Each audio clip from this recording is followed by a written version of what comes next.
I've had a lot of emails from people who seem to think that I hate Muslims, when nothing could be further from the truth. Not even the official reason for the war in Iraq, which is about as far from the truth as Pluto is from the sun. But this illustrates, I think, what a quality we have as human beings. We tend to read into a thing what we want to see there rather than what's actually there, which is, of course, what makes the so-called Holy Scriptures so dangerous. Let me make this crystal clear. I have no problem with Islam, with the Islam where people just get on with their lives and pray every day and don't bother anybody else. Nor do I have a problem with any religion that has the common decency to mind its own business. But that's not the Islam that I'm talking about, and I think we all know this. I'm talking about the repressive, violent, intolerant Islam that considers human rights an insult to God. The Islam that wants homosexuals killed, along with adulterers and anybody else who thinks they're entitled to a private life. But I don't hate anyone, because hate is for losers. Hate is just fear with attitude. If you hate something, you're afraid of it, which makes you nothing but a big pussy. And whatever you hate and fear, well, you know you're going to attract it, because if you invest that much emotion in something, it's coming your way. The Islamic fundamentalist, he hates America. America is coming his way. Here in Britain, we hate intolerance. Guess what's coming our way? This week, the Queen of England was burned in effigy on the streets of Pakistan. Why? Because she gave a knighthood, a pretty worthless bauble at the best of times, to an author better known for his nuisance value than for his actual writing. It doesn't mean that he has to walk around in a suit of armour, although it might be advisable if he ever goes anywhere near Pakistan, where the government has declared this an insult to Islam. Well, I mean, what isn't these days? I do find it difficult to take seriously this moral outrage in Pakistan, coming as it does from a country whose attitude to women degrades the entire human race. The real insult to Islam is the fact that in Pakistan a woman can be murdered for the crime of being raped.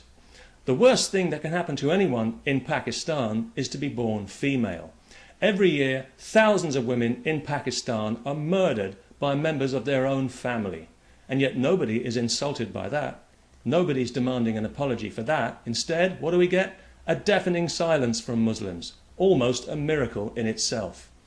According to the Human Rights Commission of Pakistan, 80% of Pakistani women are regularly beaten by their husbands.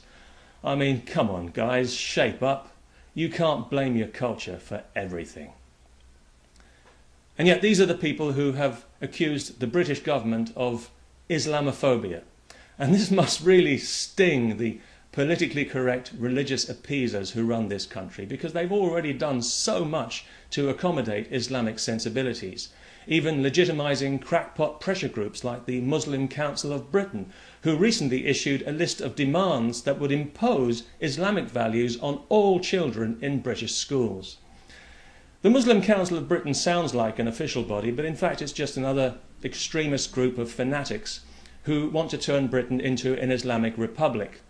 They'd never admit this publicly, of course, any more than the British National Party would admit that they want to repatriate the blacks and gas the Jews, but we all know that's where they're really coming from. And they love accusing people of Islamophobia, a totally made-up word and a blatant lie. A phobia is defined as an irrational fear or dread of something, and it's true that many people fear and dread the growth of Islam, but there's nothing irrational about that when you look at the evidence. In countries where Islam has control, there's repression, there's torture, there's precious few human rights, and there's no free speech. And if the Muslim Council of Britain had its way, this would be one of those countries, and I'd be arrested and tortured for making this video.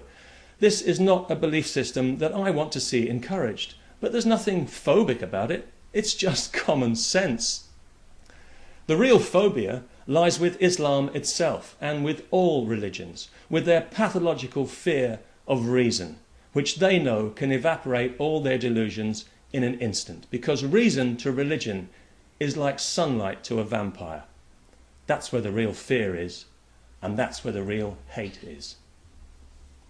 Peace, especially to everyone in the religion of peace.